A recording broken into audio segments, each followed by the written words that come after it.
Ho-ho! Let's do this! Okay, so in the last episode we got comfortable with D3.scaleLinear as part of our long quest in this series of rabbit-holing down into the D3 getting started docs. D3.scaleLinear because we started pulling on a thread of concepts that we had to learn in order to understand D3.scaleUTC, which we encountered here 5 lines into the first example of the docs. In case you're watching this super evergreen content from the future, I'm using a so-called search engine here, which was a service that people who own vinyl players used to locate information.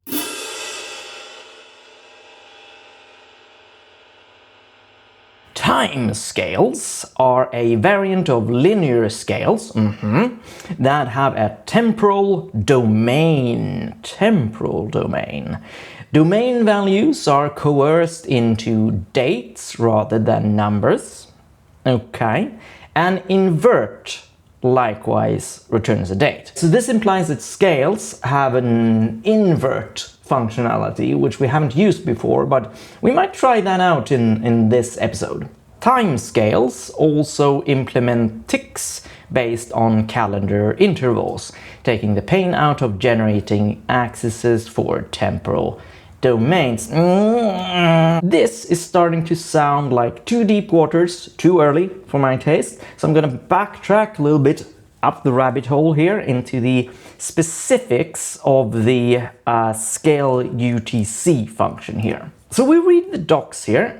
It says equivalent to scale time, but the return time scale operates in coordinated universal time rather than local. Okay, so I realize here that when a sentence starts with equivalent to scale time, but then we actually need to understand what the hell scale time is in order to understand this sentence. So I'm gonna navigate to that scale time.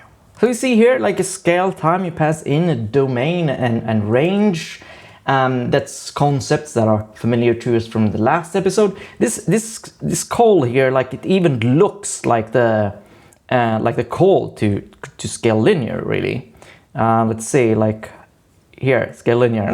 It's the same signature, you know. Constructs a new time scale with the specified domain and range. Okay, familiar.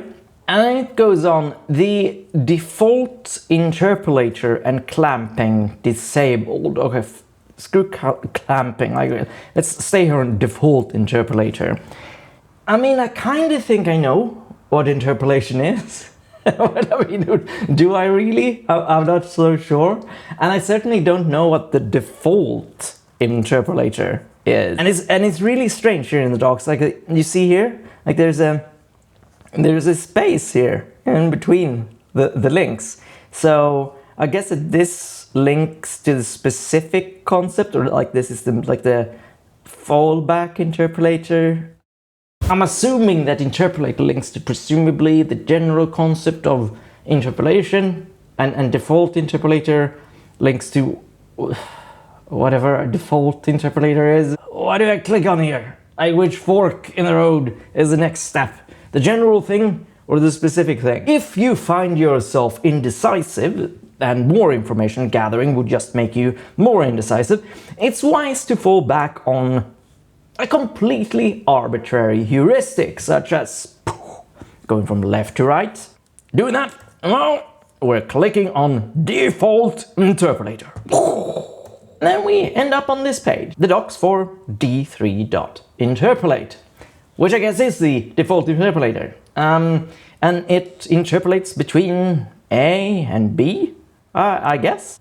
Returns an interpolator between the two arbitrary values A and B. I'm a genius. So we look at this code example here, D3.interpolate from red to what? You can pass in a string, and then that's parsed to a color, and then that returns an interpolator here, I guess. And it's familiar from before how things work. So you call that with 50%, and then you get back like a color that I suppose is right in between red and blue. Would you like to artificially inflate the engagement metrics of this video for the benefit of the YouTube algorithm? Then you can comment down below saying what you think is the color that is between red and blue. And if somebody comments and you think that person is wrong, make sure that you comment about that too and write why. But okay, I guess that this is some kind of meta interpolator that can handle two arbitrary values. Okay, yeah, actually here. The interpolator implementation is based on the type of the end value b using the following algorithm. If b is null, undefined, or a boolean, use the constant b. Okay, this actually just confuses me. No, wait, okay, it actually makes kind of sense. If you try to interpolate from anything to null or true or false, it sort of just doesn't make sense. Interpolating to nothing or true or false, and then you just return true or false, sort of. There's probably good reasons for it being this way, but I feel it distracts us from understanding what interpolation is, so we're gonna push forward a little bit. If b is a number, use interpolate number. Then we have 3 here. If b is a color or a string coercible to a color, use interpolate RGB. Yeah, that's what we are seeing up here. Yeah, so this is just a master type interpolator type inference thing. D3 was actually created 2 years before TypeScript even existed, so it makes sense that something like this exists. Okay, so I think that we'll stay on d3.interpolate for this episode. Like, it feels like a comfy place to be. That's what this episode is gonna be about. We'll probably stay on its first function, technically second here, interpolate number. We'll save the other interpolators for later episodes, like these, yeah, we'll check out that later. But at the same time, I don't want to jump into interpolate number. We should talk about like d3.interpolate in the context of interpolate number. Does that make sense? I hope it makes sense to you. It does make sense to me. Either way, it's what we're gonna do. I am MPJ, you are watching Fun Function, and this is Dirty D3. So, on a fundamental level, what is interpolation? Interpolation. This article includes a list of general references, but it lacks sufficient corresponding inline citations. Not to be confused with interpolation. What the fuck is interpolation? The process by which we encounter a culture or ideology's values and internalize them. ADHD video recording, I'm so leaving that in.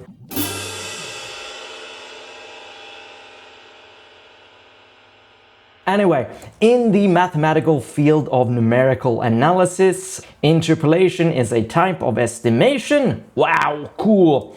A method of constructing, finding new data points based on the range of a discrete set of known data points. I'm gonna dumb that down a little bit for myself.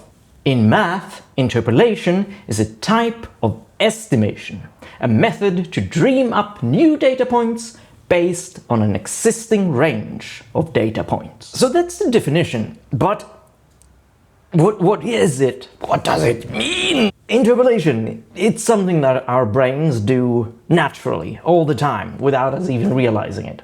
When someone throws a ball to you, your brain doesn't just see the individual points in space, it creates a smooth curve connecting those points. You're interpolating the ball's trajectory from just a few observed positions. And this is remarkably sophisticated math happening completely unconsciously. Your brain is constructing a 3-dimensional arc, predicting where the ball will be in the future and coordinating your hands to intercept it at precisely the right moment. I might be oversimplifying or being a little bit deterministic or colloquial, I don't know what it is I am, but it is the same formula we just saw. Interpolation is a method to dream up new data points based on an existing range of known data points. And what's amazing is that even 3-year-olds can do this complex interpolation instinctively, unless they're doing it using D3. So in our exploration today, we're going to look at something simpler, which is interpolating between known points on a map. So when learning data tooling or any data concept, I find that it makes things a lot easier if you work with relatable data points or familiar data sets. The more personal, the better.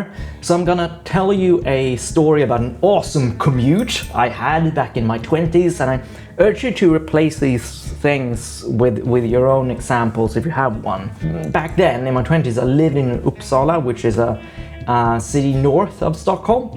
Uppsala is pretty cool. It has a Borg cube. I commuted into town every day, 38 minutes one way, and I really liked that commute, actually. It was nice trains and it was good and quiet and disconnected space to get things done or read. So for the purposes of this video, we're gonna model my commute as a line that starts at 0 in Stockholm and ends at 69 kilometers in Uppsala. If you are an uneducated imperialist, you might be unfamiliar with what a train is. It's kind of like a big, long car. Imagine that an SUV and a dachshund made love.